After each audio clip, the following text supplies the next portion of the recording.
Cooker లో simple గా కుష్కా biryani. Chicken curry అవసరం లేదు, మటన్ కర్రీ అవసరం లేదు, ఉత్తదే ఇలా తినేయొచ్చు. టేస్ట్ అయితే చాలా బాగుంటుంది. డెఫినెట్లీ ట్రై చేయండి. ముందుగా కుక్కర్ లో ఆయిల్ వేసుకొని బిర్యానీ ఆకు అలానే లైట్ గా స్పైసెస్ వేసుకొని ఫ్రై చేసుకోండి. ఇందులోనే ఇప్పుడు అల్లం ముక్కలు, వెల్లుల్లి, అలానే ఒక ఉల్లిపాయ ముక్కలు, ఒక 2 పచ్చిమిర్చి వేసుకొని ఒక్కసారి కలుపుకున్న తర్వాత ఇందులోనే ఒక పండు టమాటోని ముక్కలుగా కట్ చేసుకొని వేసుకోండి.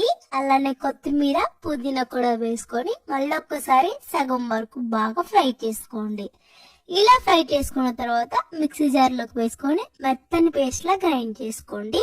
ఇప్పుడు అదే కుక్కర్ లో కొద్దిగా నెయ్యిని వేసుకొని బిర్యానీ ఆకు, ఒక ఉల్లిపాయను కూడా వేసుకొని కొంచెం ఫ్రై అయిన తర్వాత ముందు గ్రైండ్ చేసుకున్న పేస్ట్, అలానే ఒక కప్పు పెరుగును కూడా వేసుకొని ఇందులోనే టేస్ట్ కి సరిపడా సాల్ట్, కొద్దిగా కారం కూడా వేసుకొని బాగా ఫ్రై చేసుకోండి. ఒక గ్లాస్ రైస్ కి 1.5 గ్లాస్ వాటర్ పోసుకొని వాటర్ లోనే పావు గంట ముందు నానబెట్టుకున్న రైస్ ను వేసేసుకోండి. వేసుకొని ఒక్కసారి నెమ్మదిగా కలుపుకొని 4 విజిల్స్ వచ్చే వరకు ఉడికించుకోండి. అంతేనండి, టేస్టీగా కుష్కా బిర్యానీ రెడీ. ఇంట్లో కూరగాయలు ఏం లేకపోయినా ఒక్కసారి ఇలా ట్రై చేయండి. టేస్ట్ మాత్రం ఎక్సలెంట్ గా ఉంటుంది.